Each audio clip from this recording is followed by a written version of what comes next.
2일차 문제는 세법입니다. 오늘 문제는 무엇이죠? 종합부동산세. 해마다 한 문제씩 출제가 되니까 정리를 잘 해두시고요. 그리고 종합부동산세는 한 문제가 출제되다 보니까 과세대상 한 문제, 세율 한 문제, 그리고 절차 한 문제 이렇게 물어보는 형태보다는 한 문제 속에 전체를 물어보는 스타일이 일반적입니다. 29회 기출문제도 마찬가지죠. 동그라미 1번 문제는 무엇을 물어본 문제입니까? 납세 의무자. 과세 기준일이 언제라고요? 재산세와 종부세는 공이 과세 기준일이 6월 1일 날 사실상 소유자죠. 그렇다면 동그라미 1번에서 6월 1일 날 소유자가 누군지만 확인하면 되겠네요. 6월 1일 매매계약서를 작성을 했는데 잔금 지급이나 소유권 이전 등기는 6월 29일 날 이루어졌답니다. 그럼 6월 1일자 사실상 소유자는 누가 됩니까?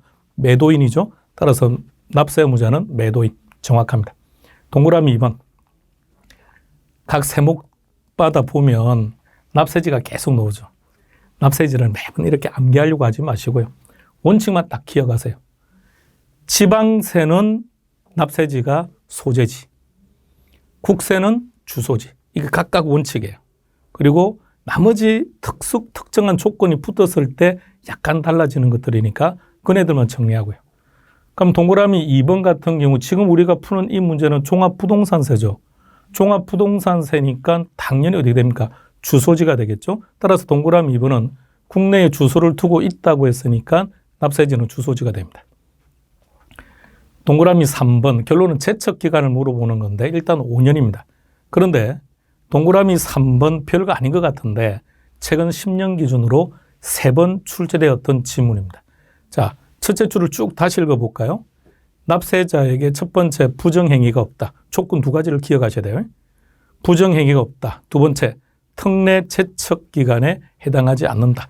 이 전제하에서 5년이 지나면 종부세를 부과할 수 없다.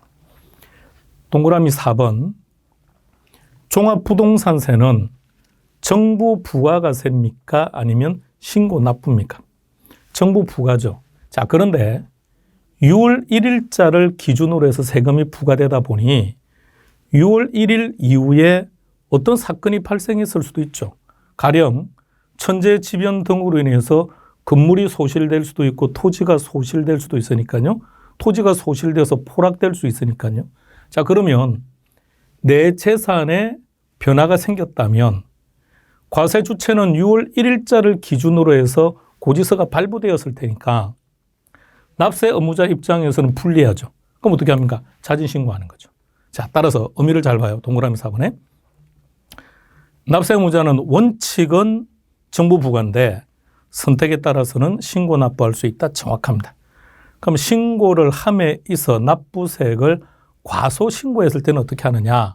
자, 과소신고했다고 해서 과소신고 가산세가 적용되지 않는 것은 없습니다. 그러니까 과소신고했으니까 과소신고 가산세는 적용하는 거죠. 자, 뭐가 적용 안 된다는 거죠? 미신고 가산세가 적용되지 않는 거죠. 왜 미신고 가산세는 적용되지 않을까요? 순서를 잘 보세요. 자, 종합부동산세는 자진 신고를 먼저 하는 게 아니죠. 신고 납부를 먼저 하는 것이 아니라 정부가 먼저 부과를 하는 거죠. 정부가 부과를 했는데 납세 의무자 입장에서 보니까 세금이 과하게 많다. 이거 타당하지 않다. 그래서 다시 신고 납부를 하는 거니까 이미 고지서는 발부된 거죠. 고지서가 발부된 거니까 미신고라는 개념은 존재할 수가 없죠. 따라서 미신고 가산세는 적용되지 않지만 과소신고를 했다면 과소신고 가산세는 있다는 것. 따라서 답은 4번 됩니다. 동그라미 4번 지금도 잘 정리해 두셔야 됩니다. 동그라미 5번. 재산세와 종부세의 차이점 중에 한 가지가 재산세는 물납도 있고 분할납부도 있는데 종부세는 물납은 허용하지 않는다. 따라서 답은 4번 됩니다. 2일차는 종합부동산세였습니다. 문제 풀고 관련된 내용들 숙보기 가서 한 번 더 정리해 두시기 바랍니다.